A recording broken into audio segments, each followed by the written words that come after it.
이번 학기 우리 무슨 관을 금요일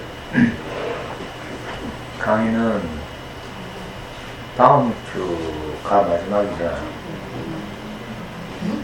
다음 주 금요일이 성탄절이고 또 두 주 금요일이 신정이고 그래서 다음 주가 올해 마지막 강의고요. 1월 달에는 첫 주부터 강의가 계속됩니다. 1학기까지는 이제 호세우치 어린이 서점에서 강의를 했기 때문에 우리가 장소를 빌려서 제가 강의를 해서 방학 때가 되면 이제 그 사정상 쉬었죠. 근데 제가 이제 10여 년을 이렇게 어머니들하고 만나서 이렇게 함께 지내다 보니까 사실은 방학 때가 제일 어쩌면 강의가 필요한 때인지도 몰라요. 학기 중에는 그래도 뭐 학교 보내고 나면 좀 살만하지만 방학 때는 삼시세끼 밥해 먹이면서 하루 종일 같이 데리고 있어야 되니까 이게 보통 일이 아니죠. 특히 그 겨울방학 길어서 어떤 엄마들은 한 2월달쯤 되니까 돌락하더라고. 그 2월달을 못 견디고 3월달에 개강인데 2월달에 막 상담하자고 이런 분들이 많았어요. 그래서 마침 우리 이제 이 공간도 있고 그러니까 방학 때도 강의를 계속 하겠습니다. 그리고 아이들을 데리고 와서 이런 방에 들어가서 뭐 놀게 하면 되죠. 레고나 이런 장난감 가지고 들어가서 놀게 하고 몇 분은 안 와도 계속 합니다. 우리 카메라맨만 있어도 강의는 계속 하는데 엄마들 방학 때문에 또 애들 잘 키워보겠다고 제 집에 애 끼고 앉아가지고 퍼질러가지고 안 나오더라고. 제 마음은 모르는 것 같아요. 저는 항상 여러분들 기다리는데 제가 하는 엄마는 참 좋겠더라고. 저희 오고 싶으면 오고 말고 싶으면 말고. 제가 그동안 거기서 10몇 년 동안 받은 상처가 보통이 아니에요. 저는 한 번도 제가 하는 엄마들을 버린 적이 없는데 엄마들은 뭐 자기 수틀리면 버리고 가쁘고 뭐 인연 끊고 뭐 이러니까 저한테는 버림 트라우마가 있어요. 안 그래도 우리 마누라한테 버려져가지고 트라우마인데다가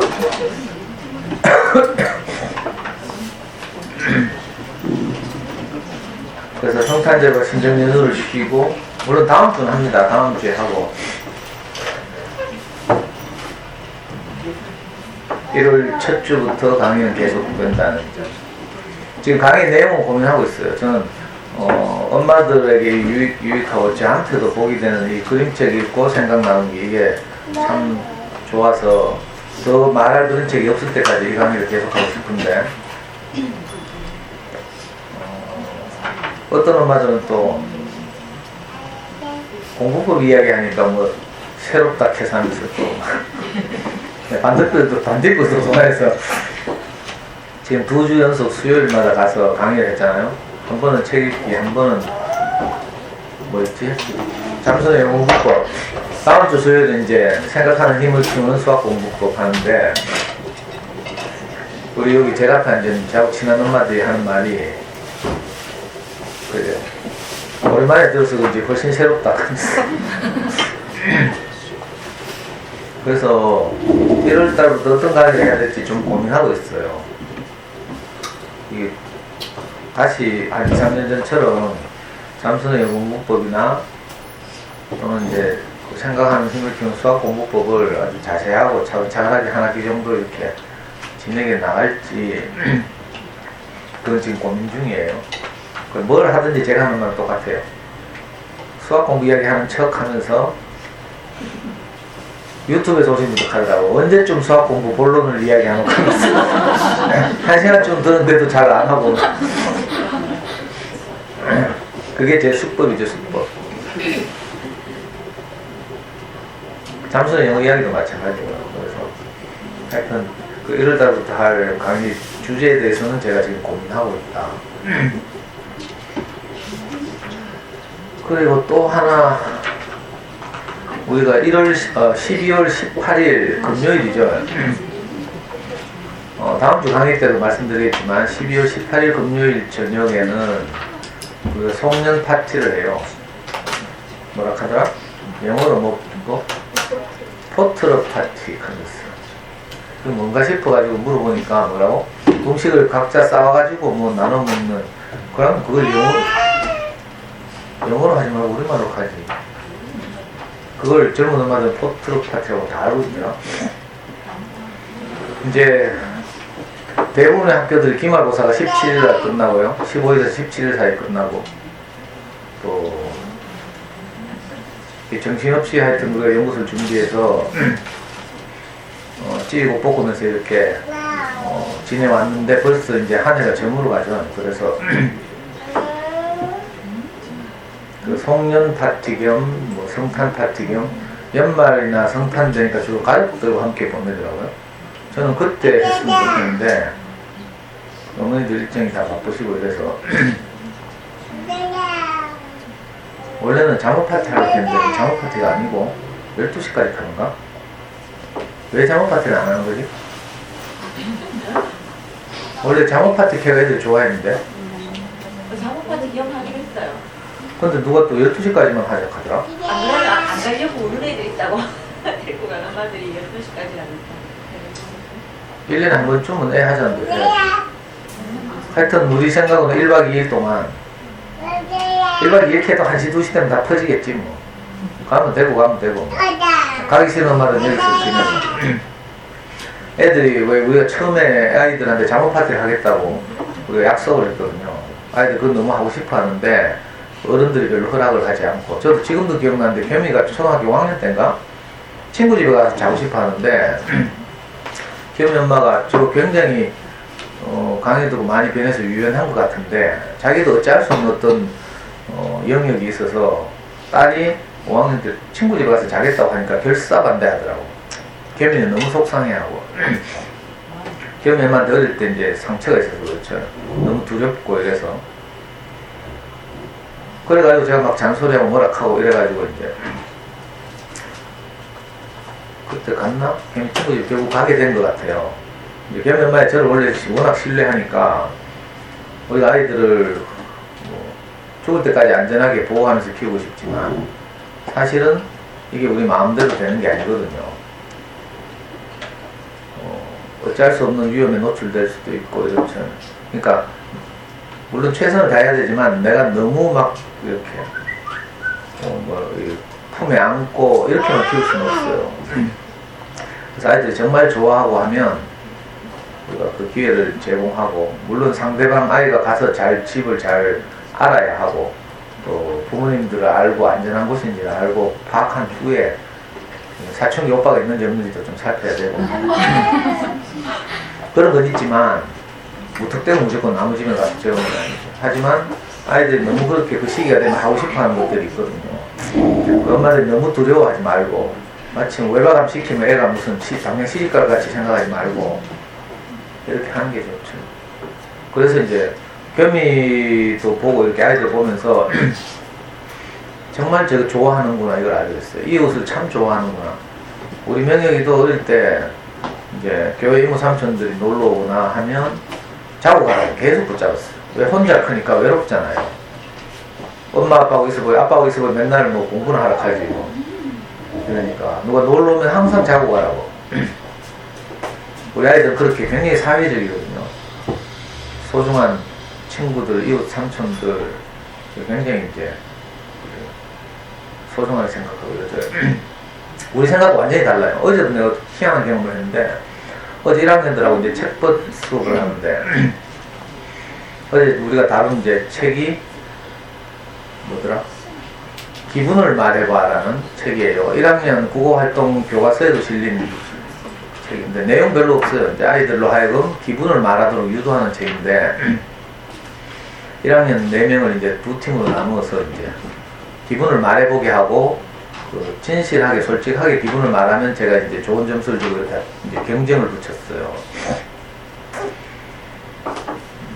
그런데 이제 한쪽 팀에 그 말썽 많고 문제인 제 강의 때마다 자주 등장하는 아이들이 한 팀이 됐어. 지용이라고. 지용이하고 이제 지용이보다 늦게 온 둘 다 엄마가 일하러 다니죠. 그 규민이라고 이렇게 둘이 한 팀이 됐어요. 그리고 처음에 이제 이 둘을 이제 함께 지내게 되면서 가만히 보니까 지용이는 운동신경이 굉장히 발달해 있고 좀 똑똑하고 그죠? 세기도 하고 그 가만히 보니까 습관적으로 이렇게 규민이를 툭툭 치고 쥐어박고 막 이러더라고. 그러니까 우리 연구소에 있는 엄마들 걱정이 돼가지고 막 혼도 내고 막 고발도 하고 막 이러더라고. 그 저는 이제 좀 시각이 달랐는데 어제 내가 깜짝 놀란 걸 발견한 게 뭔지 알아요? 어제 제가 이제 몇 가지 질문을 하면서 이제 아이들 그 기분을 써보게 했거든요. 말하기 는 그대로 따라하기도 하고 흉내내기도 하고 이러니까 이제 각자 따로 쓰겠는데 제가 이제 몇 번째인지 모르겠는데 어떤 질문을 했어요. 네가 가장 좋아하는 친구의 이름을 쓰고 그 이유를 써라 이렇게. 그랬더니 지용인가 선생님 2명 쓰면 안 돼요 하는 거야. 근데 안 된다, 한 명만 써라. 가장 좋아하는 개짜라 하면서. 그러니까 지용이가 하는 말이 규민아 미안하다 하면서 자기 학교 친구 이름을 쓰는 거라. 네 이름 못 쓰겠다 하면서 선생님은 한 명만 쓰라 한다 하면서. 그러니까 규민이가 그 말을 뚝 듣더니 규민이가 이지용이라고 적다가 막 지우고 지도 학교 친구 이름을 쓰는 거예요. 그랬다가 지용이가 다시 후회가 되는지 학교 친구 이름 지우고 다시 에이 남규민 할래 그랬어. 남규민을 다시 적고 그 이유를 적었어. 그러니까 규민이도 바로 지 학교 친구 이름을 지우고 이지용이라고 적더라고. 우리 생각과 완전히 다르죠. 우리가 생각하는 규민이는 작고요. 어릴 때 책도 안 읽어서 뭐 공부도 진짜 어렵고요 지금. 맞춤법도 다 틀리고 작고 뭐 막 그러니까 지용이하고 이렇게 우리가 그냥 옳고 그런 걸 비교하면 잽이 안 돼. 맨날 맞고 지내는 것 같고 말이죠. 실제로 막 뺨 때린 적도 있고 막. 근데 이제 우리 생각은 옳고 그름으로 보니까 규민이는 이제 피해를 볼 수도 있고 약하고 이렇다고 생각하죠. 근데 아이들은 너무 가난해서 둘 다 엄마 맞벌이 하는 거야. 하루 종일 여기 있다가 이제 태권도 차 타고 집에 가고 이래야 되죠. 외롭잖아요. 그러니까 둘이가 서로를 굉장히 소중하게 생각하는 거예요. 그러니까 아이들 세계는 우리가 생각하는 것과 너무 다르다. 이걸 꼭 알아요. 저도 어머니를 같이 다니는 거 보니까 저 두 사람은 안 울리는데 맨날 같이 다녀. 방에 들어오는 것도 그렇고 이런 분들 많거든요. 근데 자기들은 다 필요가 있어서 붙어 다녀. 아이들은 마찬가지예요. 우리는 가능하면 우리 아이 친구는 공부 잘하는 놈, 뭐 그죠? 차분한 놈, 뭐 리더십 있는 이런 애들이 우리 아이 친구가 되었으면 좋겠죠. 근데 가서 어디서 꼭 친구 사귀어오는 거 보면 막 엄마 성에 안 차는 막 이런 그래가지고 막 친구 끊으라 하고 막 집에 데리고 오지 마라 하고 막 이렇게 하잖아. 우리가 다 모른다 이걸 알아야 돼요. 우리가 아이를 키우는 일은 사실 어떻게 보면 우리로서는 부모로서는 최선을 다하지만 또 다른 영역에서는 이거 제가 생각할 때 신의 영역이 있어요. 내가 다 할 수 없는 부분이 있구나. 그래서 저는 항상 그래서 제가 이제 아이를 키우면서 이런 걸 이제 깨닫고 난 후로 항상 내가 기도하는 마음이 생겼어요. 그러니까 종교적이라서가 아니라 정말 내가 아빠로서 최선을 다하지만 나로서도 어찌할 수 없는 영역 이런 게 있으니까 그 부분에 대해서는 정말 하나님의 은혜를 기다리는 마음으로 그렇게 키우고 있죠. 지금도 그렇고요. 서울에 가서 밥이나 제때 먹고 사는지 뭐 아프진 않는지 마음으로 염려해봐야 아무 소용이 없어요. 그러니까 늘 기도하는 마음이 되죠. 무슨 이야기 하다가 이 애들 이야기가 났지? 그래, 포트럭 파티 이야기하다. 가끔씩 아이들이 정말 원하는 것들은 우리가 쿨하게 좀 애들이 게임하고 싶잖아요. 그러면 중간에는 왕창 시켜줘야 되는데 중간에도 30분 하고 뭐 이런 식으로 그러니까 애들이 계속 게임 하는 거라. 어제도 누구더라? 어제 누구지? 게임, 그래. 진우구나, 진우. 게임하고 싶어가지고 막, 일주일에 한 번씩 이제 책보다로 오는데, 벌써 1학년인데 그 핸드폰 게임을 안 하봐. 그러니까 엄마는 여기서 이제 책도 좀 읽고 천천히 이렇게 여기서 누리다가 갔으면 좋겠는데, 진우가 저한테 물으니까 여기서는 절대로 핸드폰 게임 안 된다 하니까 엄마 끌고 막 나가는 거야. 빨리 집에 가자. 집에 가면서 게임하고 싶어. 애들이 다 이런 식이죠. 그러니까 주중에는 엄격하게 제한을 하더라도 주말 같은 경우에는요, 좀 이렇게 제한을 풀고 좀 확 이렇게 아이가 원하는 대로 해줄 필요가 있어요. 꼭 게임뿐만이 아니라. 안 그러면요, 찔끔찔끔하죠. 주말에도 뭐 1시간 하락하고 뭐 이런 식으로 하죠. 나중에 내가 어떤 소리가 나온다 하면, 나는 한 번도 시원하게 게임을 해본 적이 없다. 사실은 매일 했어. 우리 명희 친구 중에 그런 애가 있어요. 지금 26이 된 청년인데, 초등학교 때부터 한 집에서 다세대주택 살면서 같이 키우고 이랬는데, 이 아이가 늘 내가 볼 때 엄마가 저기 칠곡에 있는 영성고등학교 수학선생님이고 아빠가 내과에서인데, 그러니까 두 분 다 출근하죠. 그럼 낮에 혼자 있어. 학교 갔다 오면요, 항상 TV 틀어놓고 이종격 투기 보고 레슬링하고 게임하고 이랬거든. 나중에 고등학생, 중학생이 돼서 하는 말이 막 울면서, 나는 한 번도 게임을 실컷 해본 적이 없다. 집에서 맨날 했어요. 근데 왜 그러잖아? 맨날 엄마가 전화해가지고 뭐 해라 뭐 해놔라 뭐 해놔라 이렇게 제안을 했단 말이에요. 그거 물론 따라하진 않았지만 그래도 그 제안을 받고 이러니까 지 부담을 늘 느끼면서 게임을 하는 거야. 그러니까 한 번도 시원하게 해본 적이 없다는 거예요. 그러면 나중에 이제 아쉬워서 계속 하게 되죠. 고등학교 가서 게임하면 골치 아파요. 그러니까 할 만한 건 미리 해보게 하는 게 좋아요. 물론 엄마들마다 다 철학이 있고 가치관이 있어서 제 말대로 잘 안 하겠지만 제가 해보니까 그래요. 우리 애같이 유명한 모범생도 중학교 2학년 때인가 밤을 새고 게임했다 했죠. 저는 애가 늘 자는 걸 제가 재우고 잤어요. 근데 애가 너무 게임을 하고 싶으니까 저를 도로 재우더라고. 아니, 지가 잠으로써 나를 재우는 거지. 그 다음에 제가 2시 반에 칼같이 일어나가지고 밤새 게임을 하는 거예요. 그리고 먼동이 트면 잠드는 거라. 이상하다 하면서 일요일마다 교회를 데리고 갔는데 교회에서 우리 목사님 말씀을 안 듣고 계속 조는 거라.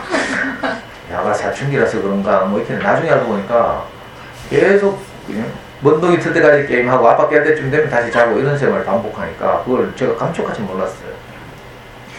하루는 자다가 화장실 가지고 일어났어. 내가 깨니까 우리 와이프도 깼죠. 그래가지고 우리 와이프가 먼저 지가 이제 지 화장실이라고 안방 화장실 가더라고. 그 저는 할 수 없이 바깥 화장실 나갔죠. 바깥 화장실 옆에 컴퓨터방이 있는데 화장실 가려고 가다 보니까 컴퓨터방의 방문 각도가 평소하고 다른 거라. 활짝 열려있는 게 거의 닫혀있고 거기서 희미한 불빛이 튀어나오고 내가 갑자기 막 머리가 송곳줄빛 솟아가지고요 막 가슴 두근거리면서 문을 확 밀었잖아. 그러니 컴퓨터 책상에서 애가 앉아가지고 오돌오돌 떨면서 이제 아빠한테 들켜가지고 지대로 재빨리 수습한 게 불 끄고 이제 방문 밀어놓고 컴퓨터 소리 안 새나가게. 그래 그날 내한테 디지동 맞았어요. 근데 나중에 들어보니까 그날 디지동 맞은 날도 다시 내가 자러 들어가고 또 했대. 그리고 나는 이제 그만하는 줄 알았어. 근데 보름인가 있다 똑같은 상황이 또 연출됐어요. 그걸 계속 하더라고요. 할 수 없이 제가 우리 아이가 하던 그 RPG 게임, 롤플레잉 게임이라고 하죠. 아이가 그 안에 들어가서 자기 캐릭터를 키우면서 전쟁에서 아이템도 얻고 뭐 이렇게 하는 거 있잖아요. 아이들 거기 이제 보통 중독되는데, 그리고 그 게임을 만드는 회사에 직접 전화를 했어요. 넥슨이라는 회사에. 왜냐하면 아이 보고 아이디 가르쳐달라 해서 탈퇴하자 삭제하자 하니까 가르쳐줘가지고 하나 삭제했는데 또 다음 앨범 또 하고 있어. 그리고 뭐 어떤 아이디는 또 뭐 아무리 삭제도 해도 안 된다 하고 하더라고. 그걸 할 수 없이 회사에 넥슨에 전화해가지고 귀 회사가 게임을 너무 잘 만들어서 우리 아이가 정말 좋아합니다 하면서 근데 안타깝게도 우리 애가 지금 공부를 해야 할 시기라서 나중에 대학 들어가면 내가 실컷 하도록 할 테니까 이번엔 좀 아이디를 삭제해 주십시오. 이렇게 했어요. 직원한테. 그러니까 제가 누군지 묻더라고. 부모라 하니까 부모인 것을 증명할 수 있는 서류를 보내래. 그 중등등본을 또 보냈죠. 그랬더니 하는 말이 어느 아이디를 지워드릴까요? 이렇게 무슨 말인지 알았어요? 우리 애가 여러 계정을 관리하고 있다가 저한테 들키면 제일 레벨 낮은 걸 말해주는 거다. 그러면 삭제해도 이걸 보고 이제 애들 게임용으로 본캐라고 해요. 본캐. 캐릭터라는 건데 본 캐릭터. 제일 무기도 많고 레벨 높은 거. 이걸 보호하고 있는 거예요. 우리는 그때 잠수원에서도 아주 유명한 아이였고요. 보통 주변 사람들이 생각할 때 엄친하죠. 뭐 실제로 보면 안 그렇지만 그래서 우리 애 보고 그런 말 하면 항상 얘가 한 말이 아빠 원래 무대 뒤는 지지분한 법이야 하면서 자기는 남들 앞에서 그렇게 이제 엄친하고 소문나 있지만 사실은 그렇지 않았던 거예요. 그래가지고 할 수 없어서 제가 한 번은 중학교 2학년 기말고사 때 네 마음대로 하라 했어요. 마침 제가 그때 일본 선교를 가게 됐고 우리 와이프도 사회과 교사들 일본 연수를 가게 됐어요. 그래가지고 집을 한 열흘 이상 비우게 돼가지고 아이 혼자 있게 하면서 네 마음대로 해보라 했어요. 그랬더니 정말 한 열흘 동안 계속 게임만 했대요. 나중에 집에 돌아오니까 그 공부 잘하던 놈이 그때 대명중학교 300명 중에 50몇 등 했더라고. 공부 한 개도 안 하고 게임만 하고 있는.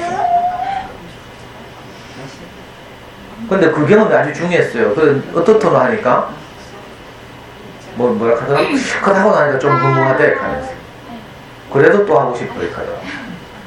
그런 경험을 했어요. 그러니까 신기하게 고등학교 가서는 게임을 안 하는구나. 해도 아주 간단한 게임 있잖아. 지금도 애가 대학생이가 게임 하는데 그거는 이제 뭐 심취할 만한 그런 그 RPG가 보통 그런 거죠. 롤플레잉 게임 뭐 리니지니 뭐 이런 거 있잖아요. 이런 것들은 이제 그 캐릭터를 계속 키워가고 무기를 증강시키고 막 이런 거니까 정말 시간이 많이 걸리거든요. 근데 그런 걸 안 하고 그냥 아주 간단한 게임들 하고 말이에요. 그래서 저는 알았어. 이렇게 방구하게 돼서 고마워. 평소에는 내한테 아는 척 안 하거든. 내가 친한 척 하면 울고 막 이래요. 무섭게 생겼는지. 오늘은 막 지가 먼저 다가오네. 웃으면서. 그러니까 아이가 원하는 것을 엄마들 생각으로는 제한하고 싶죠. 엄마 생각대로 하면 행복해질 것 같잖아? 전혀 그렇지 않아요. 대단히 죄송한 말이지만 내가 내 생각대로 해서 과연 정말 행복하게 살고 있는지 한번 점검해봐. 전혀 그렇지 않아요. 저도 제 생각대로 하면 정말 행복할 줄 알았거든. 근데 나중에 내가 우리 마누라 도망가더라고. 내가 그렇게 멋있게 살았는데 제가요 대학 다닐 때는 진짜로 대구 바다에 내 같은 청년이 있으면 내가 진짜 자살한다 이런 생각했어. 좀 건방졌지만 세상에 그렇게 어려운 환경에서 공장 다니면서 검정고시 해가지고 예? 어쨌든 미달이지만 경대법대 들어갔죠. 거기서 또 자기 출세를 위해 살지 않고 조국의 민주주의를 위해서 감옥 가는 것을 불사하고 운동권에 뛰어들어가지고 늘 수배받고 도망다니면서 이렇게 살았어요. 그리고 마르크스를 만나가지고 막 책을 얼마나 또 많이 읽었어요. 제가 대학교 4학년 때 경북대학교 바로 앞에 최초로 사회과학 서점을 만들었다니까. 그 만든 바람에 제가 국가공부 위반으로 잡혀갔잖아요. 그때 막 금서라고 하죠. 인형서를 또 팔고 이래가지고 그때 경대 경제학과 다니는 1학년짜리 하나가 얘가 7학번인가 이런데 얘가 우리 서점 와서 책을 한 권 사왔어요. 그래서 자기 하숙집에서 친구들하고 스터디를 한 거야. 근데 하숙집 주인이 이걸 동부경찰서에 신고를 했어요. 의식화 학생들이다. 그 동부경찰서 그 1학년 학생들 잡아갔어. 그 조사를 해보니까 우리 서점에서 샀고 사실 그날 내가 판 게 아니거든. 내 말고 후배들이 8학번 후배들이 팔았는데 제가 이제 그 간판이니까 이름 생각이 금방 안 나니까 제 이름을 댄 거예요. 그래 그때 12월인데 지금도 생각나요. 제가 우리 집 대명동에 있으면 대명동에서 일어나가지고 화장실에 들어가 앉아있는데 형사들이 9명이 쳐들어왔어. 그래 막 대문 두드리더라고. 저는 화장실에 앉아서 도망도 못 가고 있잖아. 그래가지고 할 수 없이 우리 엄마가 문 열어주고 형사들이 들이닥쳤어. 그 화장실에 나오니까 동부서에서 왔다 카대. 그래서 제가 바로 한 말이 이제 체포시 행동요령 이런 거 우리 배우고 운동권에서 늘 그런 거 준비하잖아. 체포시행 능력이 첫째 문제잖아요. 신분을 확인하는 거야. 그리고 영장을 가지고 왔는지 묻는 거예요. 그래서 저는 아주 씩씩하게 분명히 엄마들이 영장을 안 가지고 왔을 것이다 하면서 우리 집을 지금 쳐들어왔으니까 영장 가져왔냐 하니까 이 형사가 아주 씩씩하게 안주머니에서 서류를 확 꺼내고 확 보여줬어. 압수수색 영장을 가져온 거예요. 벌써 법원에서 발부받아가지고. 근데 아무 할 말이 없더라고. 그 엄마들 다 뒤지고 있죠. 심지어는 우리 형수방, 형수 속옷까지 다 뒤지고 말이거든요. 이야기 또 이상한데 봐. 뭐더라? 그래, 내 인생을 내가 행복하게 살 수 있을 줄 알았지만 그렇게 살다 보니까 내 생각에는 내가 멋있게 살았는데 가만히 보니까요, 가까이 사는 우리 아이와 와이프를 행복하게 하지는 못했던 거야. 웃기죠? 저는 세계를 뭐 이렇게 변화시키겠다고 그렇게 뭐 마르크스주의에 심취해가지고 막 사회주의 정당을 만들려고 그렇게 애를 썼는데 가까이 사는 사람을 정작 행복을 못했어. 근데 내 생각과 완전히 다른 거야. 그러니까 우리가 자녀를, 아이들을 키우다 보면 내 생각대로 키우면 아이들 행복할 것 같죠? 천만의 말씀, 만만의 콩떡이다. 오히려 내 생각을 내려놓는 것이 아이를 훨씬 더 행복하죠. 어머니들이 살다 보면 살면서 획득하는 경험, 그죠? 생각, 가치관 이런 게 있죠. 제가 늘 이렇게 비유했어요. 밭이 있는데 우리는 다 밭이죠, 밭. 내 생각이나 가치관은 내가 태어날 때부터 갖고 태어나는 게 아니고 밭에 누군가가 뭘 뿌리는 것처럼 우리가 영향을 받은 거예요. 우리 가정, 친정의 문화, 친정 아버님의 생각 이런 데 1차적으로 영향을 받고요. 또 학교 교육을 받고 뭐 이렇게 하면서 다양한 영향을 받았어요. 그 영향이 지금 오늘 나의 생각을 형성하고 있는 거죠. 그러니까 이건 뭐 죽을 때까지 갖고 갈 수 있는 그게 아니에요. 많은 분들은 내 생각이 나라고 해. 나라고 착각해. 그러니까 그게 나 같으면 도저히 내려놓을 수 없는 거죠. 버릴 수도 없고. 근데 생각은 나와 다르다. 내가 그릇이라면 생각은 그릇에 담겨있는 그 무엇이다. 컵에 콜라가 담겨있을지라도 맹물을 계속 부으면요, 시간이 점점 지나면서 맑은 물이 된다니까. 우리가 이거 실험해봤잖아. 우리 교회에서 옛날 어떤 형제가 중학생들 대상으로 강의를 하게 됐어요. 그때 직접 샘플로 진짜 콜라하고 맹물을 들고 와서 컵에다가 실험을 하더라고. 왜? 사람은 누구나 변화 가능하다. 이걸 보여줘요. 많은 사람들은 저 인간은 절대로 안 변해 이렇게 생각해요. 근데 그런 사람은 아무도 없다는 거죠, 사실. 저보고 다그했어요. 저거는 바늘로 찔러도 피 한 방울 안 날 것이다. 저하고 옛날에 논쟁했던 상대방들이 다 그렇게 생각했어요. 제 생각은 좀 그렇게 생겼죠. 요즘은 좀 부드럽지만 옛날에는요, 제 안에 행복이나 이런 게 없으니까 표정도 더 못됐고, 지금은 되게 독이 없다고요. 저하고 욕하고 싸우는 후배들도 축구장에서 저하고 욕하고 싸우거든요. 그래도 애들이 뭐라 하는 거 하면 상도형한테는 독이 없어요, 이렇게 말해요. 제가 욕을 하지만 뒤끝도 없고요. 그것 때문에 뭐 원망하거나 미워하거나 이런 게 전혀 없고, 그 사건을 가지고 이제 단순히 이제 감정적으로 격해질 때 논쟁하는 거죠. 옛날에는 안 그랬거든요. 우리 항상 독을 가야 되지, 독을. 상대방을 어떻게 하면 물어 뜯을까, 막 이렇게. 그러니까 어머니들이 가진 생각들은 어머니 자신이, 엄마 자신이 아니다. 내가 어디서 주워 들은 것이고, 영향을 받은 것이고, 책을 읽은 것이고, 우리 동네 언니한테 배운 것이고, 이런 거죠. 그러니까 그건 너무 소중하게 생각하지 말라고요. 그거 고소하고 있다가 애 잡는 수가 있어요. 생각을 내려놓을 때 내가 가장 사실은 엄마답다니까. 해보면요. 내 염려를 내려놓고 아이에게 너 참 기특하다, 장하다 이렇게 말할 때 정말 너무 행복해져요. 내가 이런 말을 할 수 있다니 하고 내 스스로에 대해서 깜짝깜짝 놀라요. 그런 말을 하는 나 자신에게 깊은 만족, 이게 밀려오거든요. 여러분도 가끔 해봐서 알죠? 강의 듣고 간 날이라도 하잖아. 어떤 엄마들은 뭐 강의 듣는 데서 시간이 3시간밖에 안 간다고. 효과가. 이건 유튜브 듣고 주로 지방에서 있는 분들이죠. 여기 와서 들으면 조금 더 가.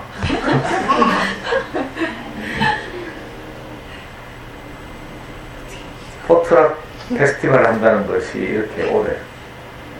여기 우리 지금 카페에 지금 붙어 있는, 접속해 있는 분들 보면 여기 YANG 양이라는 분이 있어요. 이분은 유튜브를 통해서 와서 지금 서울에서 직장생활 하시는 분인데 몇 년 지났는데 얼마나 좋아하는지 몰라. 다른 분들 글 쓰면 댓글 다는 거 보면요 거의 우리 교회 다니는 수준이에요. 우리 교회 동생들과 같이 막 이렇게. 캔디라는 분도 유튜브를 통해서 서울에서 직장생활 하시는 분. 자오라는 분은 우리 율금초등학교 2학년을 맞아요. 여기 아이들하고 늘 나오다가 이제 복직해가지고 지금 도서관 사서로 일하시는 분. 요 H 어쩌고저쩌고 이분은 정체불명.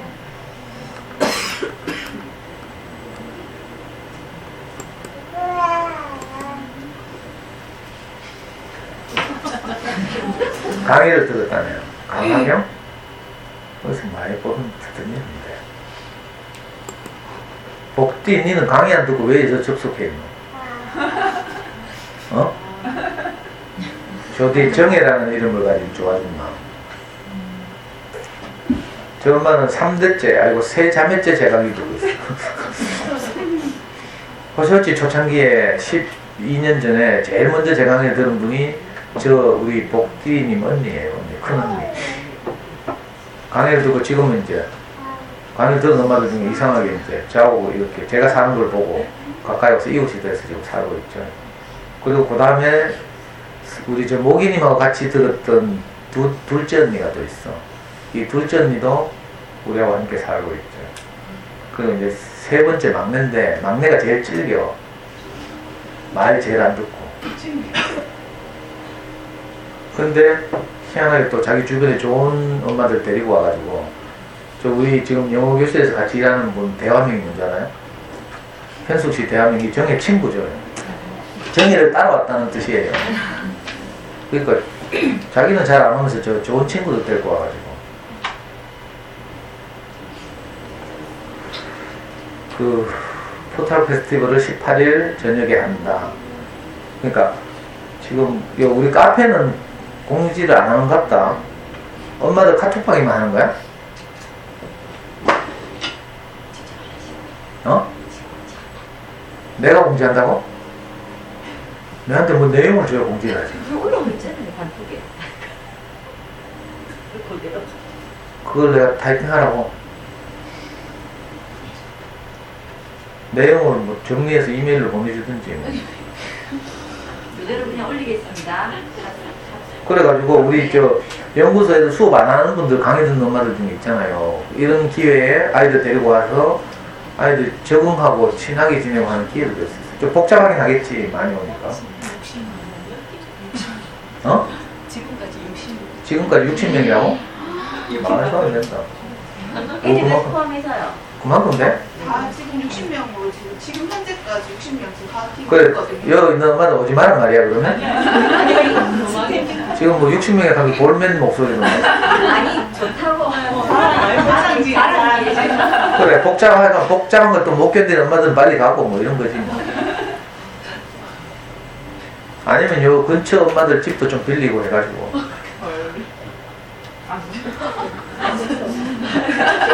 어?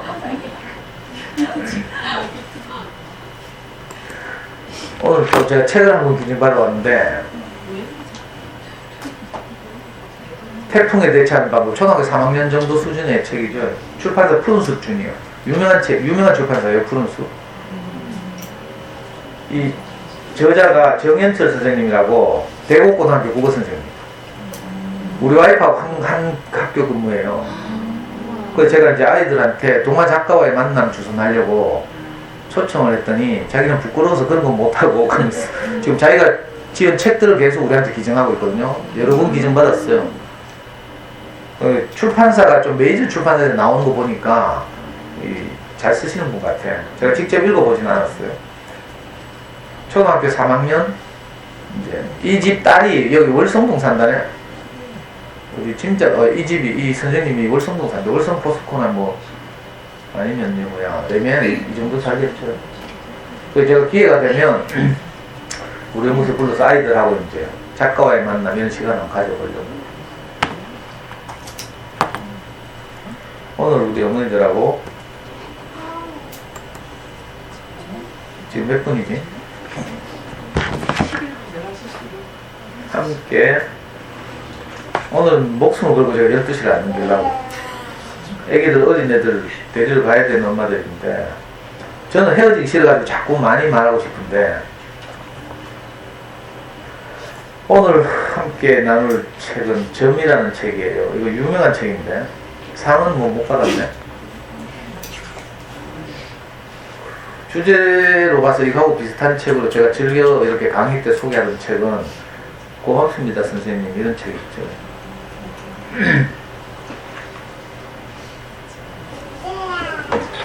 제가 지금 투자를 해가지고 이제 마우스를 안 건드리고도 페이지를 넘기는 방법이 있어요. 뭐야?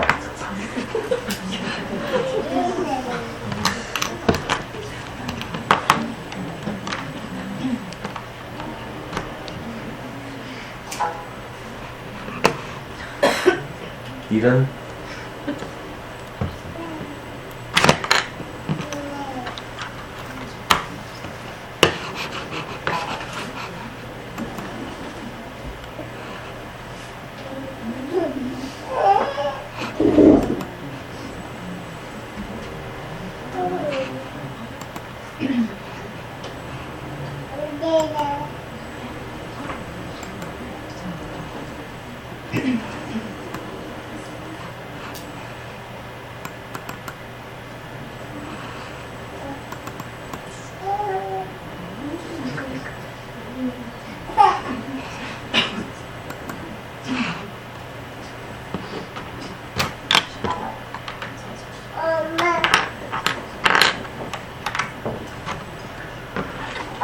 제가 무려 6만원이나 주고 이거 샀어요. 페이지 자동 넘기는 거.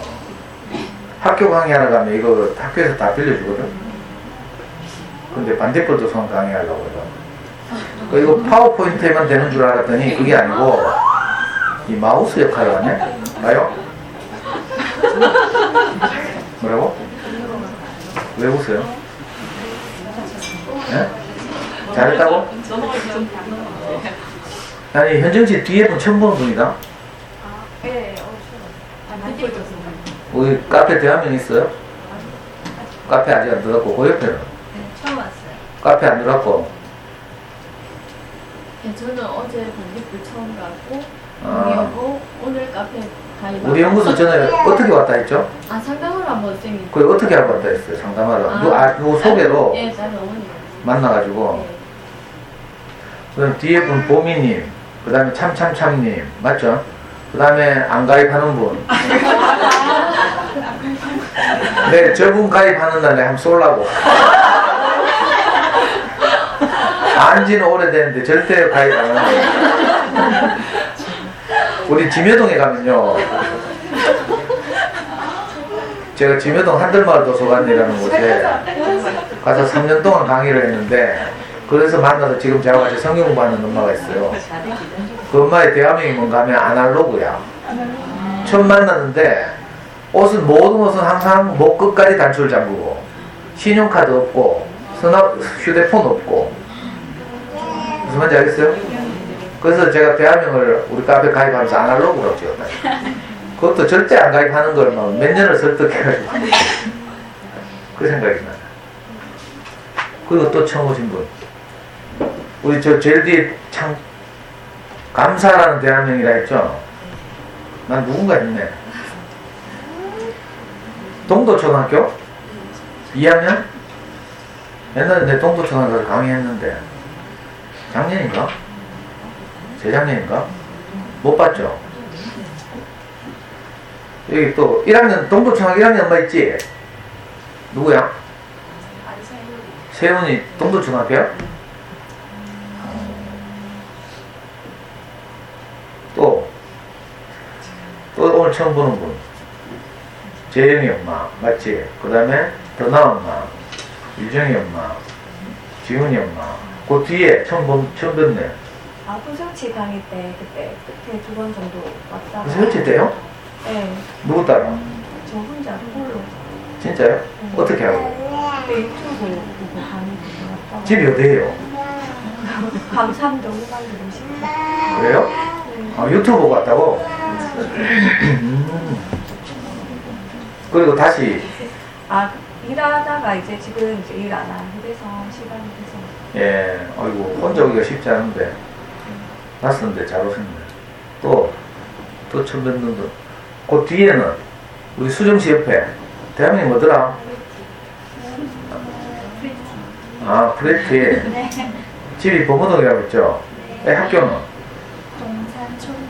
와, 동자 달리고 다 학교 이름이 다르노? 동도, 동산, 동천, 뭐, 외우기 어렵네. 그 뒤에는요? 예.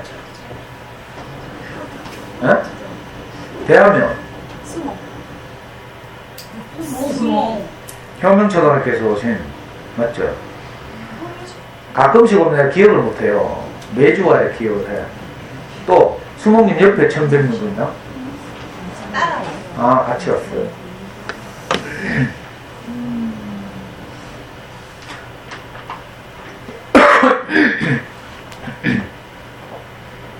피터 레이놀즈. 이분이 그림을 참, 일러스트를 잘 그리죠. 몰라, 스타일, 제 스타일에 딱 맞아요. 하여튼. 애들 따라 그리기 좋은 그림체거든. 미술 시간은 끝났지만, 미술 시간은 벌써 끝났지만, 베티는 꼼짝도 하지 않고 의자에 앉아 있었어요. 뭐라고? 네, 글씨는 일부러 안 찍었어요. 제 이야기 들으라고. 그림만 보라고. 그리고 그림이 좀 잘 보이게. 글씨를 같이 찍으면 그림이 작아져서. 도화지는 하얀색 그대로였지요.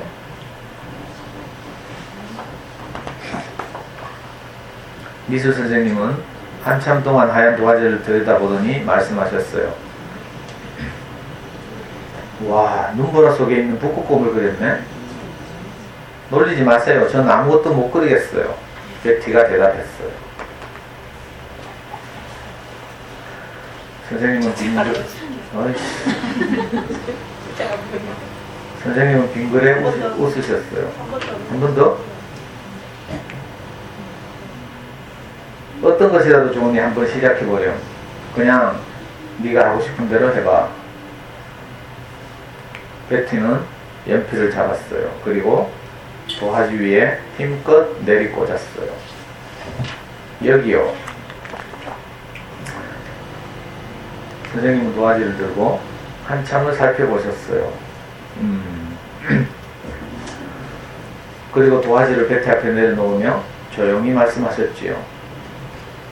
자, 이제 네 이름을 쓰렴.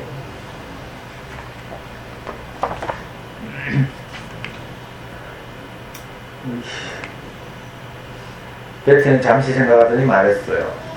그러죠 뭐. 그림은 못 그리지만 내 이름 정도는 쓸 수 있다고요.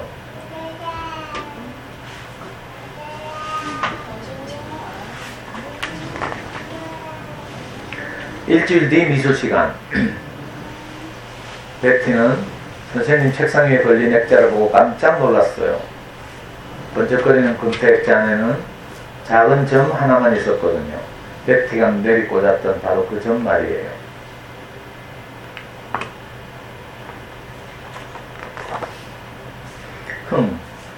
저것보다 훨씬 멋진 점을 그릴 수 있어. 베티는 이제껏 한 번도 써본 적이 없는 수채화 물감을 꺼냈어요. 그리고 점들을 그리기 시작했어요. 베티는 그리고 또 그렸어요. 노란 점, 초록 점, 빨간 점, 파란 점. 베티는 파란색과 빨간색을 섞어 보았어요. 이제 보라색 점도 만들 수 있다는 걸 알게 되었지요. 베티는 쉬지 않고 여러 가지 색깔로 작은 점들을 아주 많이 그렸어요.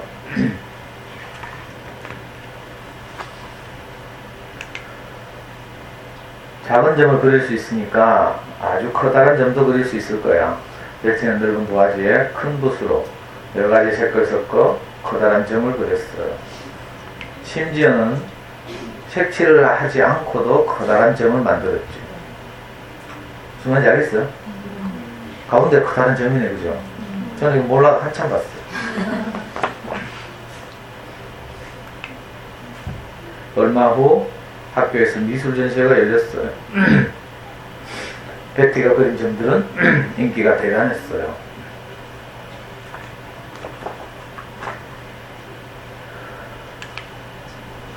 전시장에서 한 아이가 배티를 계속 쳐다봤어요. 누나는 정말 굉장해. 나도 누나처럼 잘 그렸으면 좋겠어. 너도 할 수 있어. 베티가 말했어요. 내가? 아니야, 난 정말 못 그려. 자를 대고도 선을 똑바로 못 그리는걸?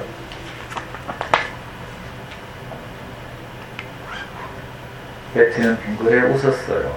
그리고 하얀 도화지를 그 아이에게 건넸어요. 한번 그려봐. 선을 긋는 아이의 연필이 흔들렸어요.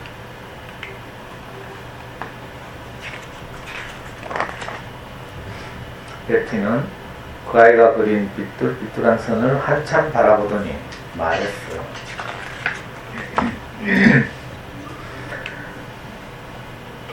자, 이제 여기 네 이름을 쓰렴.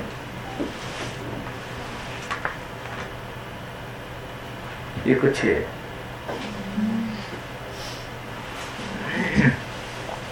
이 짧은 이야기가 그림책이고 책도 작고 이렇죠.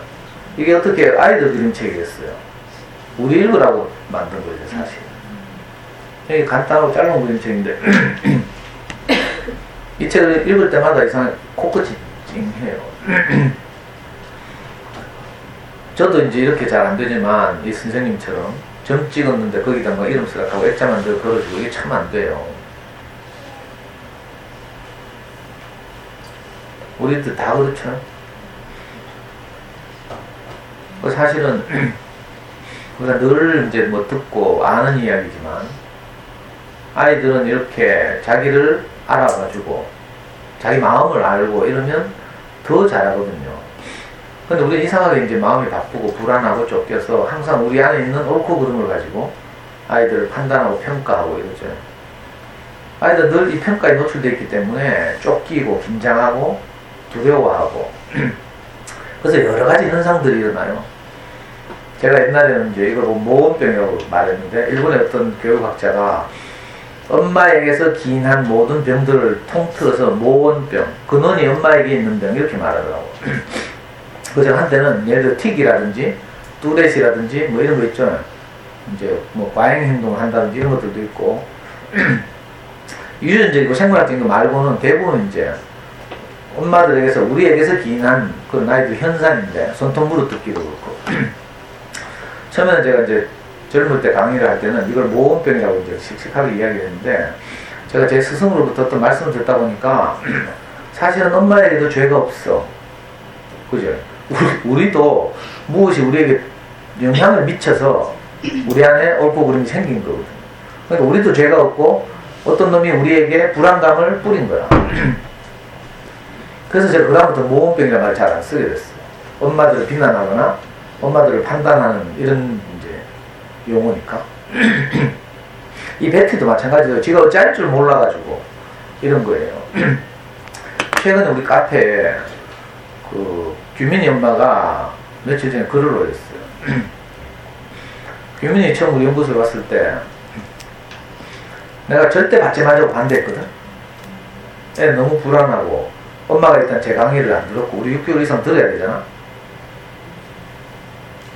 그런데 겸이 엄마 백으로 들었어.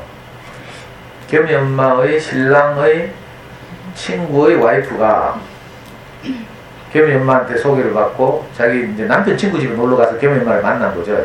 그 남편 부인끼리. 그래서 교제를 하다가 겸이 엄마한테 영향을 받고 호세우치 MP3 강의를 쭉 들었어요. 이분의 대화명이 보들붕어인데 이분이 어디 근무하는가 하면 지금은 이제 은퇴했지만 하이트 맥주에 오랫동안 근무했어요. 그러다가 한 1년 전에 은퇴를 했는데 그 직장 후배라 규민이 엄마가. 그래가지고 겸이 엄마를 이렇게 몇 단계 링크해서 이제 엄마 우리를 알게 됐어요. 그래가지고 뭐 어떻게 하여튼 받게 됐어. 그 참 걱정이 되더라고요. 그리고 저하고 아이하고 책보 수업을 해보니까 전 책보 수업하면서 이제 아이에게 있는 내면에 있는 이야기들을 끄집어내잖아요. 안타깝게도 제일 정서적으로 불안하고 분노가 가득 차 있고 늘 말하지만 이제 유아 심리학자들 이야기하는 대로 하면 애착 관계가 이제 형성이 잘 안 돼 있고 이런 거죠. 사랑을 충분히 받고 지지와 격려를 받은 아이들이 정서적으로 안정돼요. 그래서 걱정을 참 많이 했거든. 그리고 저를 좀 늦게 만난 엄마들 공통점인데 일찍 만나서 이제 어릴 때부터 책의 세계를 맛본 아이들은 그렇지 않은데 늦게 만난 아이들은 대부분 공통점이 책을 너무 안 읽고 이래가지고 자기 표현을 잘 못하는 거예요. 글씨 다 틀리고 맞춤법 다 틀리고 그것도 안타깝고 뭐 글씨 틀린 거야 그럴 수 있지만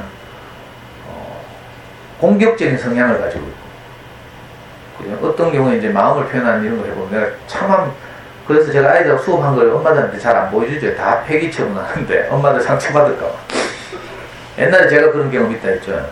우리 애가 아빠 죽었으면 좋겠다고 이래 쓴 걸 우리 와이프가 막 그걸 꼭 굳이 내한테 보여줘가지고 내 상처 한 번 더 주고 막 그런 걸 제가 기억하기 때문에 절대 엄마들한테 이제 이런 이야기 잘 안 하죠. 혼자 간직하고 있어요. 그리고 이 아이가 여기 와서라도 좀 쉬었으면 좋겠다 이런 마음으로 그 규민이 보면 늘 안타깝고 이랬어요. 아이도 약하고 어린데다가 학습적으로 뒤처지고 정서적으로 불안하고 근데 어느 날부터 한 2-3주 전부터 우리 이 금요일 강의 있잖아요. 엄마들과 함께하는 인문학 이 수업을 이 엄마가 이제 듣기 시작한 거야. 그리고 강의마다에 강의 다 들으면 댓글 하나씩 달았어요. 그때 제가 좀 징조가 있구나, 변화의 조짐이 보이는 거 이걸 알았죠. 그 계속 달다가 이제 며칠 전에 우리 카페에 글을 올렸잖아요. 뭐라고?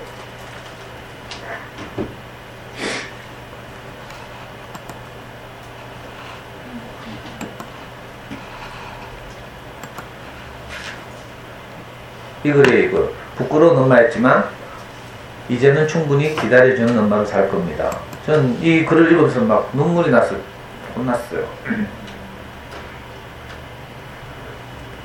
지금까지 제가 어떻게 살았는지를 아주 간단하게 쫙 써놨어요. 알고 보니까 규민이는 키가 너무 아파가지고 물이 차고 막 이래가지고 엄마 직장 하니까 전혀 모르고 막 그래가지고 뭐 듣기가 안 되니까 모든 게 안 되는 거야. 거기다 엄마는 엄마대로 너무 어떻게 키워야 될지 몰라가지고 할머니한테 친정어머니한테 맡기고 그렇게 살았대. 근데 이제 이분이 이제 강의를 들으면서 이제 쭉 이제 다른 걸 깨닫게 되는 거죠. 한번 읽어봐요. 우리 카페에서 이거 댓글 15개 달린다는 건 기적 같은 일이거든. 카페 회원이 1,몇백 명인데 누가 와서 뭐 안녕하세요 가입 인사를 해도 댓글 아무도 안 달잖아.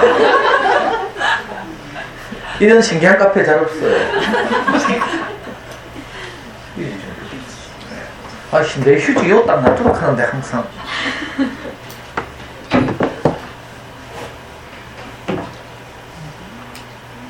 좀 엄마들이 댓글 안 달고 싶어서 안 단 게 아니고 달다가 지우고 달다 지우고 썼다 지우고 썼다 지우고 이런다더라고.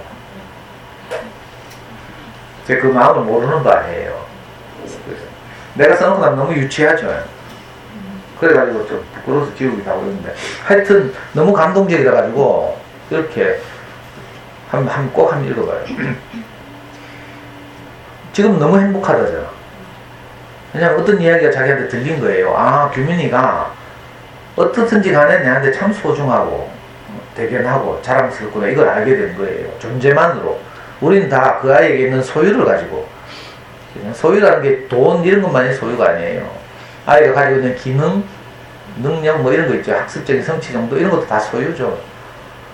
근데 신기하게 이 엄마가 전혀 다른 것을 알게 됐어요. 그래가지고 이제 매일 규민이하고 그죠? 안아주고 책 읽어주고 사랑한다고 이런다잖아요. 그랬더니 여기 보여요. 규민이가 이런 말을 할 애가 아니거든.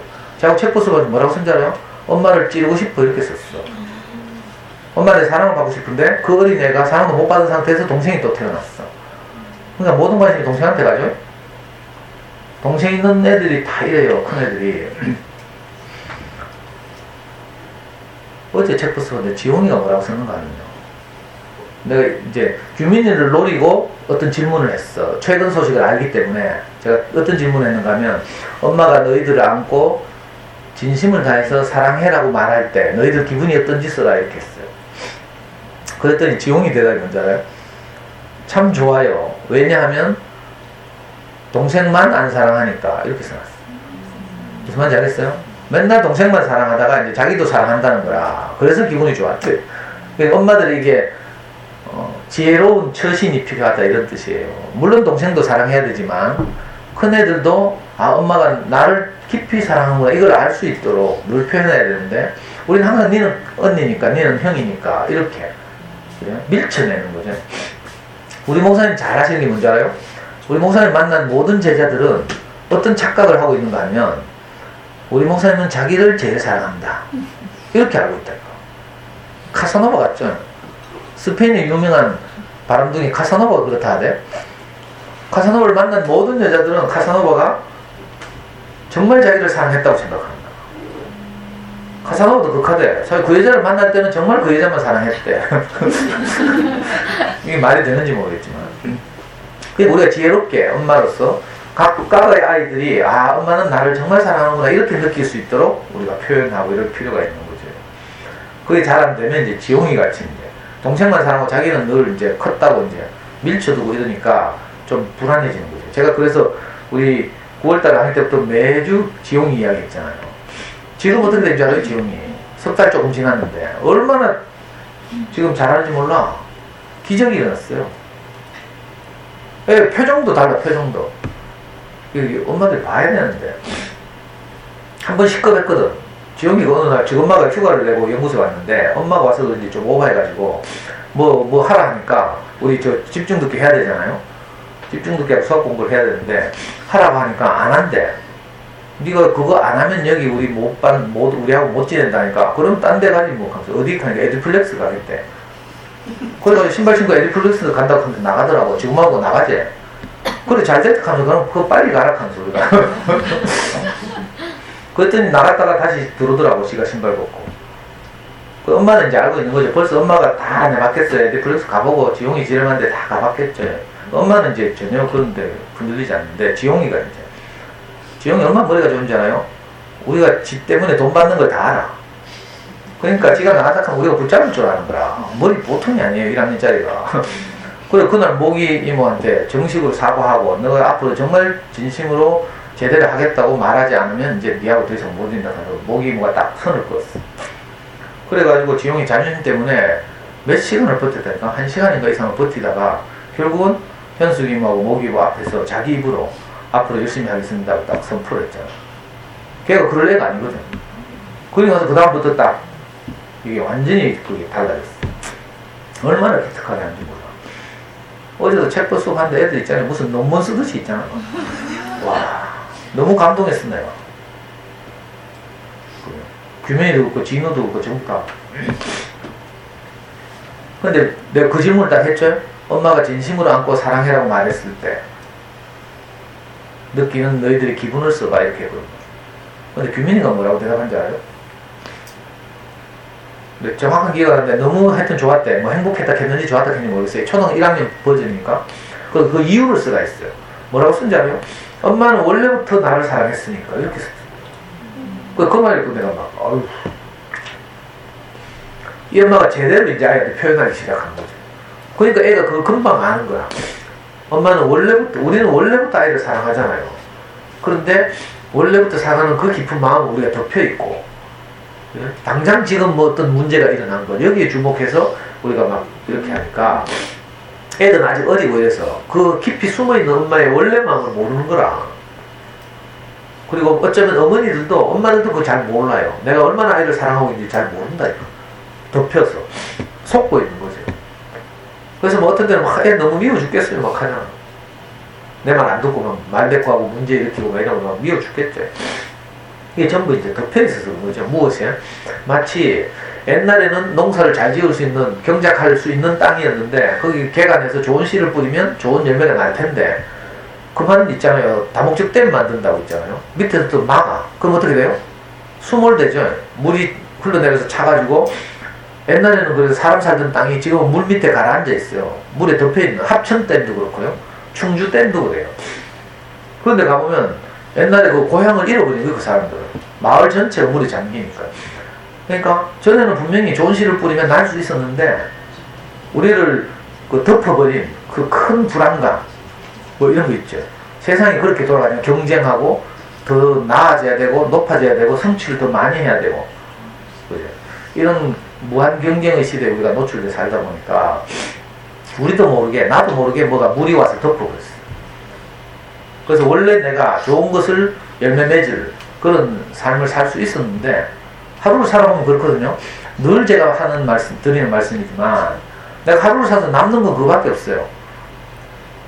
내가 아이들에게 좋은 마음을 표현했을 때 애야 나는 너를 사랑한다. 제가 늘 한다 했죠. 우리 아이한테 아빠는 어떤 경우에도 너를 사랑한다. 지금 25 청년에게도 내가 이렇게 말해요. 왜? 제가 잘 모를 때 어릴 때 이걸 유보했거든.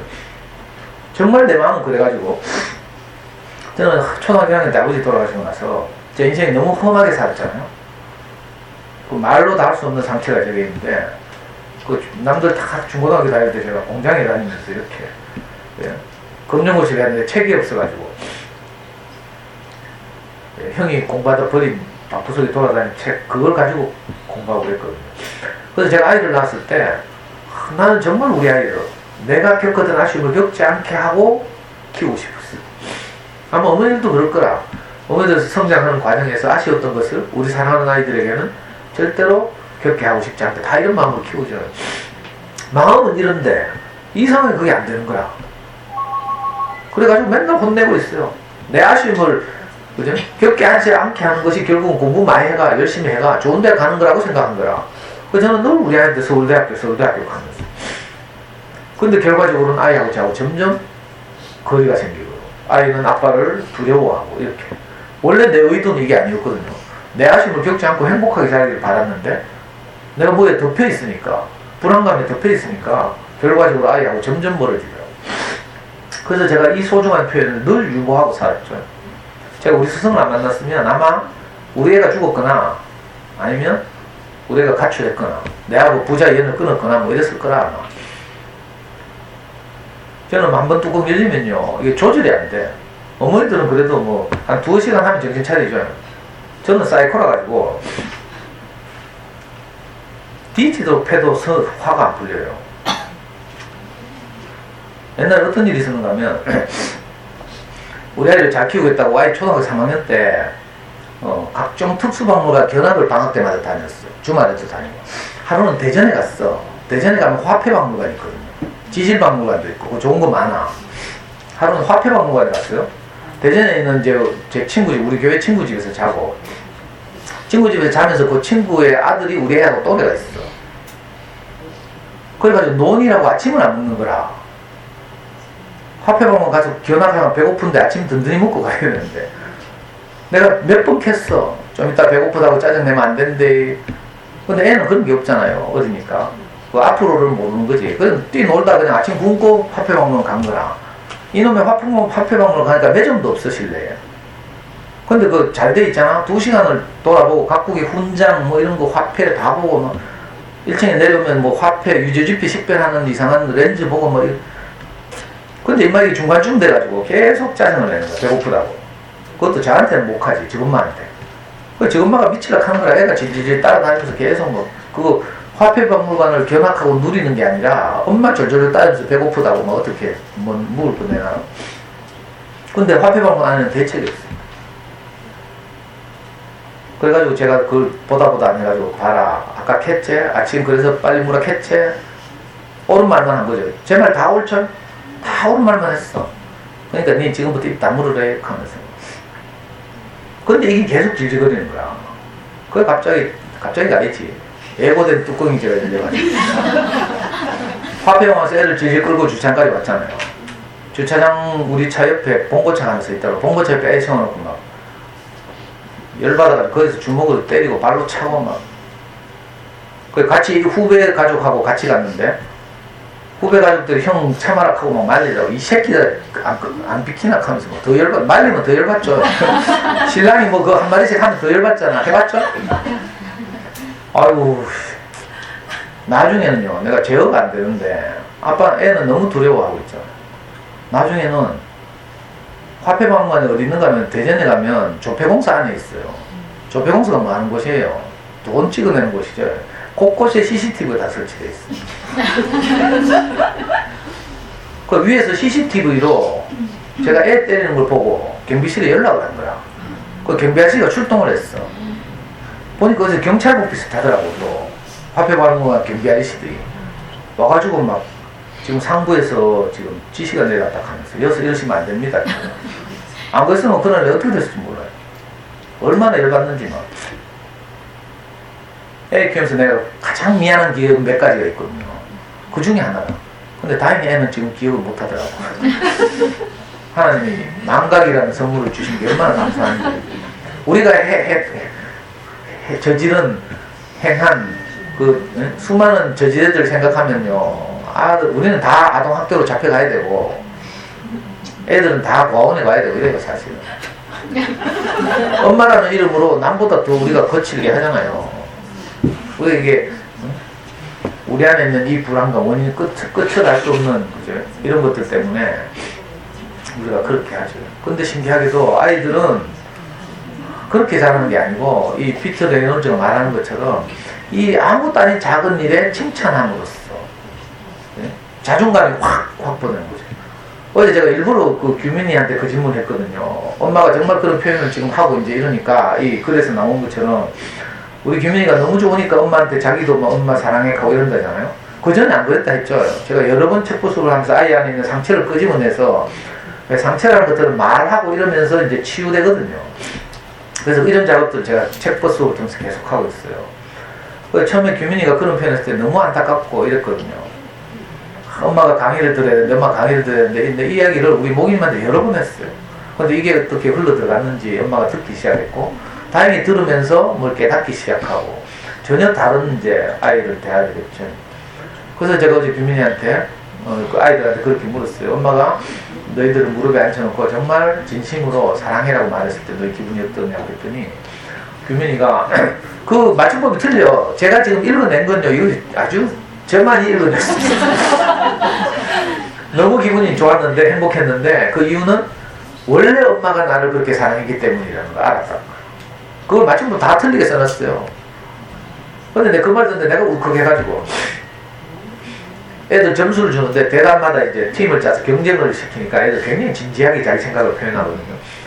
그리고 한 사람 50점이 만점이야. 둘이니까 합해서 100점을 주는데 다른 애들도 다 잘 썼어. 다른 애들 다 50점 주려고 하니까 규민이는 50 몇 점을 줘야 되는 거야. 그래가지고 할 수 없이 다른 애들 점수를 깎고 규민이를 50점 주겠어요. 규민이를 칭찬했어요. 야 놀랍다 하면서 어떻게 엄마가 원래부터 너를 사랑하고 있다는 걸 알게 됐냐. 그래서 이렇게 하니까 애가요 표정 관리를 못하는 거야. 뭐 이걸 봐야 되는데 어제 태규가 그렇더만 태규가 어제 6살짜리인데 저 태규가 어제 저녁에 모기임하고 원카를 하는 거야. 근데 카드를 7장씩 돌렸는데 태규한테 조카가 2장 들었어. 조카 이거 아주 중요한 거거든. 조카가 2장 도니까 태규가 표정 관리가 안 돼가지고 이런 거 비슷한 거야. 애들은 순진해가지고 표정 포카페이스가 안 되죠. 어제 규민이가 지가 난생 처음 내한테 칭찬을 받으니까 지가 막 표정 관리가 안 돼요. 얼마나 막 이게 뭐라고 말해야 되나 막 이거 흉내를 못 내겠어. 너무 좋고 뭐 뭐지? 낯설고 그래. 개면 쩍고 뭐 이런 거 있죠. 그 표정 그대로 드러나는 거야. 맞춤법 틀려도요. 질문하면 막 얼마나 열심히 적은지 몰라. 막. 지용이는 말할 것도 지용이는 줄 바꿔 가면서 있잖아요. 2줄씩 막 적는 거라. 근데 지용이는 항상 그 시선도 옆으로 안 가고 밑으로 내려가야 돼. 그러니까 질문 몇 개 안 하면 한 페이지 꽉 차. 근데 반대로 소영이라는 아이가 있어요. 여자인데 얘는 막 책보다 하기 싫으면 미치려고 하는 애라. 얘도 엄마가 직장 다녀. 언니하고 늘 여기 와서 하루 종일 있다가 저녁 7시에 되면 아빠가 데려가는 소영이가 있는데 얘는 어쨌든 엄마가 저녁마다 책을 읽어줬어요. 그래가지고 1학년짜리가 쓰는데 맞춤법이 하나도 안 틀려. 신기하더라. 그러니까 보니까 책을 어릴 때부터 많이 읽은 아이들은 이게 완전히 달라요. 그래서 최근에 만난 분들 있죠. 제 강의를 처음 듣고 하는 분들은 반드시 다른 거 신경 쓰지 말고 책을 읽어주기에 그죠? 정말 신경 써야 돼요. 물론 저는 아이들의 마음을 꺼내는 수업을 하기 때문에 맞춤법하고 상관없이 제가 아이들하고 대해요. 하지만 얘들이 학교 돌아가서 학교에서 수업할 때 다르다니까. 그래서 특히 여자아이들은 그런 데서 또 빠르고 이러니까 남자아이들은 특히 신경을 써야 돼요. 책을 많이 읽어줄 거예요. 저녁마다 엄마 무릎에 앉혀놓고 그죠? 이렇게 행복한 시간을 가지면서 좋은 책을 읽으면 꼭 해야 돼요. 그 소영이라는 아이는 얘는 맨날 사기쳐. 엄마가 오늘 책보다 안 해도 된다 했어요. 값을. 겨우 내가 꼬셔가지고 하면 어떤 날은 오늘은 좀 재밌네 기사고 있잖아. 얼마나 비싼지 모르겠어. 얘는 근데 그림책을 엄마가 많이 읽어줘요. 지금도 저녁마다 읽어줘요. 그리고 여기서도 남는 시간에 5번씩 읽으면 엄마가 칭찬 스티커를 주는 거야. 그거 모으면 장난감을 살 수 있어. 여기서도 시간 날 때마다 읽어. 그러니까 얼마나 글을 잘 쓰는지 똑바르고. 예? 지용이는요 한 반쯤 하면 한 페이지 꽉 차는데 얘는 다 해도 반 페이지밖에 안 차. 글씨도 반듯하고 쫙 내가 맞춘 것도 다 맞고 너무 신기하더라고. 하여튼 아이들하고 수업하다 보면 너무 재밌어요. 아이들 내가 깊이 알아가는 거죠. 그냥 표면적으로 보는 것과 다르게 이 아이의 성장 과정이 그대로 다 보이고. 그래서 제가 엄마들한테 이제 엄마들 상처 안 받게 지나가는 말로 내가 조언하고 하잖아요. 아이들은 아이들대로 자기들 속에 있는 것을 끄집어내서 표현해보고 이렇게 하면서 이제 아이들 마음이 커지는 거죠. 마음이 자라나는 이런 수업을 하고 있어요. 그래서 저는 이 피터 레이놀즈 책을 읽으면서 사실 제가 먼저 반성하고요. 저도 이제 어떤 때는 속상할 때 있어요. 애들이 사고치고 이럴 때는 막 열도 받고 막 제가 욕을 잘하니까 또 선생님 욕한다 하고 야 내 욕하는 거 온 대한민국이 다 알고 있다 하면서 애들 욕하면 큰일 나는 줄 알아. 특히 선생님이 욕하면. 이러면서 이제 아이들과 함께 이제 지내는 거죠. 어머니들도 할 수만 있으면 내 아이도 마찬가지고 우리 이웃 아이들도 볼 때 제가 강의 때 늘 말씀드리지만 지금 일어나는 현상만 보면 안 돼요. 현상 너머에 있는 다른 것을 볼 줄 알아야 진짜 보는 거죠. 이걸 좀 철학적으로 말하면 자 꽃이 있어요. 꽃을 보는 거죠. 꽃이 생긴 거 있잖아요. 뭐 예를 들면 국화, 코스모스 이거 꽃이라고 해요. 근데 우리가 난생 처음 보는 꽃이 있잖아요. 뭐 들풀 같은 거, 들꽃 같은 거 있다고 쳐요. 그래도 우리는 그걸 보면 뭐라고 알아요? 꽃 이름은 모르지만 꽃인 줄 안다니까. 그렇죠? 왜? 꽃에 대한 우리의 상이 하나 생겨서 그래. 아, 꽃은 이파리가 있고 뭐 컬러풀한 색깔이 있고 약간의 줄기가 있고 잎이 있는데 그 끝에 있는 이런 것이 꽃이다. 이런 꽃에 대한 어떤 이미지가 우리 안에 있죠. 이미지. 그래서 처음 보는 것도 꽃인 줄 알아요. 그렇죠? 이걸 보고 이제 플라톤이라는 유명한 그리스 철학자는 이데아라고 불렀어요. 이데아. 그죠? 그래서 플라톤은 현상계와 이데아를 이렇게 해요. 현상계는 뭐예요? 눈에 보이는 세계. 이데아는 눈에 보이지 않는 세계. 이렇게 말했죠. 우리 맨날 밥하는 엄마들한테는 뭐 이데아 개사고 플라톤 그러니까 좀 어려운 이야기 같지만 사실은 그렇지 않아요. 우리 아이들의 행동은 현상계죠. 현상계. 그 행동의 너머에는 이데아가 있어요. 나는 사랑이 필요해요. 이런 거. 무슨 말인지 알겠어요? 우리는 항상 표면 보고 아이들 뭘 쏟으면 내가 지난주에 몇 주 전에 실수한 것처럼 우리 누구 애기고 저 안에서 놀던 애기 있잖아. 그냥. 오늘 안 왔나? 그 애기가 이거 부쉈잖아. 근데 저는 아이고 저거 얼마 전에 산 건데 부쉈다 이렇게 하고 우리 어머니들은 애 안 놀랬는가 모르겠다. 애 안 다치는 모르겠다. 이렇게 말했죠. 이 완전 차원이 다른 거야. 저는 표면만 본 거예요. 우리가 산 거 이거 아까우니까. 그것만 상처받다가 안 나온가. 근데 사실은 우리가 뭘 보여야 돼요? 아이가 놀라지 않는 거죠. 이걸 먼저 봐야 되는 거죠. 그럴 때 아이가 이제 상처받지 않고, 뭐 벌써 사고치고 나면 지가 먼저 놀래. 그죠? 그래서 엄마 표정 살피고 막 이러거든요. 그러니까 항상 현상과 현상 너머의 세계가 있다. 이걸 꼭 알 필요가 있어요. 우리 아이들이 이런저런 이제 신호를 보내거든요. 그 신호의 너머에는 무슨 다른 것이, 다른 필요가 있는 거죠. 애들이 막 울잖아요. 엄마들 아이 키워서 잘 알 텐데. 자, 우는 것은 표면이고, 우는 이유가 있는 거죠. 열이 나서, 감기가 걸려서, 배가 고파서, 뭐, 잠이 와서, 여러 가지 이유가 있잖아요. 이런 것처럼. 그러니까 아이를 키운다는 게 쉬운 게 아니죠. 여러 가지 현상들이 일어나는데, 우리는 현상만 보고 아이를 판단하고, 이웃집 아이도 판단하고, 그래? 내 아이도 판단하고 이래요. 그게 아니라, 현상 너머에 이데아가 있다. 실제의 세계가 있다. 이런 뜻이에요. 그 실제를 알면, 우리가 표면으로부터 자유하게 되는 거야. 그래서 성경에 그런 말이 있어요. 진리를 알지니 진리가 너희를 자유케 할 것이다. 이 진리란 말은 영어로 트루스란 말을 쓰는데 트루스란 말은 실제란 말이에요. 진리라는 게 동양적인 무슨 철학, 도 이런 게 아니고 아이의 마음을 알게 되면 아이의 표면적인 행동으로부터 내가 자유하게 되는 거죠. 우리 표면을 뜯어 고치려고 막 어떻게 하잖아요. 근데 아이가 원래 그런 것이다. 이걸 알면 엄마들 내가 제일 괴로운 게 꼬마들 유아들 데리고 오잖아. 언니들 올 때. 유아들 데리고 오면서 자꾸 저한테 인사를 시켜. 근데 제일 괴로워요. 6살짜리가 나한테 관심도 없는데 선생님이니까 인사하라고 하는 거야. 제발 그런 거 좀 안 했으면 좋겠어. 아이는 자기 세계밖에 없잖아요. 그걸 알면 저한테 인사시키는 것으로부터 자유로워지는데 엄마가 사실 저한테 점수를 따고 싶은 거지. 우리는 이렇게 아이를 예절 바르게 키우고 있어요. 우리 연구소는 적어도 그거 안 해도 돼요. 갈 때 저한테 인사 안 해도 돼요. 무슨 말인지 알겠어요? 편하게 하죠. 우리 목사님요, 우리가 가잖아요. 나와도 인사 안 해. 아는 척도 안 해요.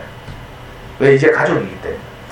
가족이 들랑달랑 하면서 맨날 인사하면요, 목사님 또 뭐 그 늙으신 분이 80대 분이 또 막 신발 신고 현관까지 나와가지고 막 배웅하고 이래야 돼. 그거 얼마나 피곤해요. 건강을 해치기도 하고. 저도 마찬가지거든요. 여기 오시는 분들에 대해서 제가 다 그런 마음을 가지고 있어요. 그러니까 그런 세상에서 요구하는 예의 이런 거 안 차려도 돼요. 편하게. 그리고 꼬마들 인사시키지 말고. 그죠? 그러니까 표면적인 것으로부터 좀 자유로워지는 공간이 있어야 될 거 아니에요. 다른 데 가면 다 우리 아이를 그걸로 평가하고 잣대로 재고 이러거든요. 그래서 우리가 좀 너무 좀 시끌벅적하긴 하지만, 그래서 처음 오신 분들 놀래가지고 도망가는 분도 있어요. 상담하러 갔다가. 여기 오니까 너무 가족 같거든. 제가 엄마들한테 반말 막 하고, 뭐. 애들은 모기모한테 와서 막 반말 찍찍하고, 뭐. 이래가 수업이 되겠나 싶겠지. 그래서 진짜 놀라는 분들도 있어. 너무 친해지면 왜? 자기를 다 드러내야 될 것 같잖아. 이거 부담스럽다. 12시 넘었나? 7분 남았어. 그러니까 사실은 이런 그림책은요, 우리가 읽어야 될 그림책이에요. 이게 짧은 그림책 같지만 사실은 이 아이가 자기가 그냥 신경질하고 짜증나서 점 하나 찍었는데 그걸 딱 액자에 붙여서 딱 이름 써라 액자에 붙여주니까 갑자기 이제 다른 마음이 생긴 거죠. 그래가지고 이 아이가 그 마음을 먹고 자라서 나중에 자기 학교 후배한테 니도 그렇게 하면 해봐 이렇게 말하잖아요. 이건 뭐예요?